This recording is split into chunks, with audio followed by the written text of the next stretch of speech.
So I'm delighted to have you visit me today, and especially in light of Father's Day is coming. You're both dads. You are a new dad, and you are a more mature dad, and I'm a spiritual dad in my own way. But I remember when I was a young priest 54 years ago, my elderly pastor said to me, "Remember, Father, as a priest, you are a member of a family. The parish is not a community in the sense of like a business, but it's a big family. And your role is to be a loving father." It's hard to explain it to anyone until it happens. I do remember the first time that I held Maria when she was born. Something funny happened, and I try to explain to people what happened, and I don't find the words. It's like a switch happening in my head.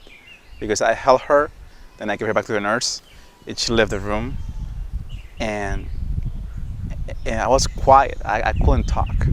You trigger a memory of mine that was over 50 years ago, and the husband and I went to high school together, and they had their first child, and so he said to me, "I want you to be present when my child is born." It was like 1 o'clock in the morning, so I dashed over to the hospital, and as they brought the wife out on the stretcher, she had the baby in her arms, holding the baby like this, and she looked at me and she said, "Oh, Bill, if people ask if we love each other, here's our proof we love each other." I always remember that, the glow on their faces said, "This is a proof of our relationship. This is living proof, this child of ours, how much we love one another." Estoy sintiendo por primera vez el hecho de ser, primero, bueno, fui padre, solamente tengo una hija, y luego, hace poco, ser abuelo. Es una experiencia muy bonita, a pesar de que mi hija se puso mal cuando estuvo internada, pero de todas maneras todo eso tiene su recompensa.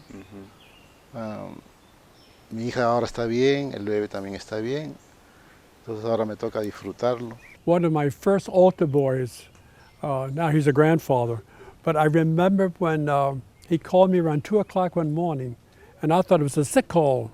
I had to go to the hospital. He said, no, it's a boy. I said, "What are you talking about?" He said, "My wife had a boy. I'm a father." I said, "Jerry, it's 2 o'clock in the morning." He said, "But I had to share my joy. I know I could share it with you, Father." That change, the switch, triggers all kind of emotions. You're happy, you're excited, you're a father, she's beautiful, she's healthy. Sometimes you're like, "Oh my God, what am I gonna do? What's next?"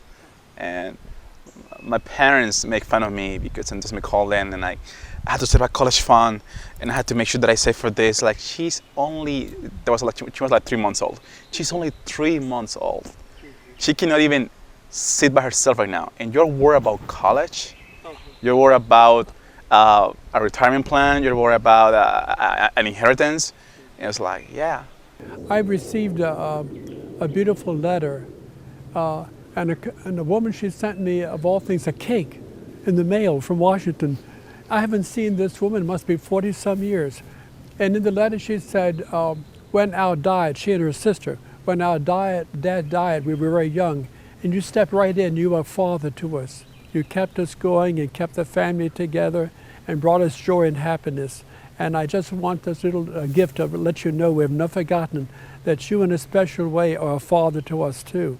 So as a young priest, you realize you won't have the wonderful love and companionship of a dear wife and the joy of a child of your own. But what you do is you see it as a wider gift. And I'm at an age now, 54 years a priest in my 80s, that I see it now. People will call me, or I receive hundreds of cards at Christmas, and "Father, I remember this, Father, remember that, and I remember this happened in your life and how you helped." And suddenly you realize, by golly, if I had been just a father, yes, I would have God would be a good dad. But as a priest, rather than my arms like this, my arms are wide open to embrace many, many families.